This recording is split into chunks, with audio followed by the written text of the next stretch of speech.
এবার আমরা দেখে নেব যে 1900 সালের মধ্যে কি কি হয়েছিল। দেখো, 1900 সালের মধ্যে যেগুলি খুব ইম্পর্টেন্ট সেগুলি আমি এই ভিডিওতে তোমাদের সাথে শেয়ার করছি।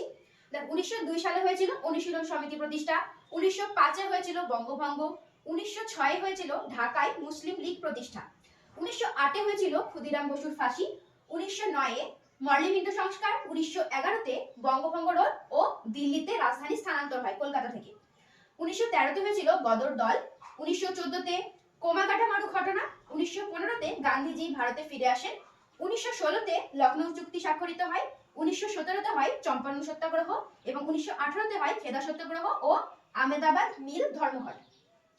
এইদিকে আমরা দেখে নাও 1919-এ কি কি হয়। 1919-এ হয় মন্টেগু চেমসফোর্ড সংস্কার ও রাওলাট আইন পাস, এছাড়াও হয় জালিয়ানওয়ালাবাগ হত্যাকাণ্ড। 1920-তে হয়েছিল খিলাফত ও অসহযোগ আন্দোলন, 1921-এ একা আন্দোলন, 1922-এ হয় চৌরাচৌরির ঘটনা, 1923-এ হয় স্বরাজ পার্টি প্রতিষ্ঠা এবং 1925-এ হয় কমিউনিস্ট পার্টি, 1928-এ হয়েছিল লালা লাজপত রায়ের মৃত্যু, 1930-এ হয়েছিল আইন অমান্য আন্দোলন, 1931-এ গান্ধী আরউইন চুক্তি, 1932-এ পুনা চুক্তি, 1936-এ হয়েছিল সর্বভারতীয় কিষাণ সভা প্রতিষ্ঠা, 1940-এ হয়েছিল ক্যাবিনেট মিশন এবং 1942-এ হয়েছিল ভারত ছাড়ো আন্দোলন।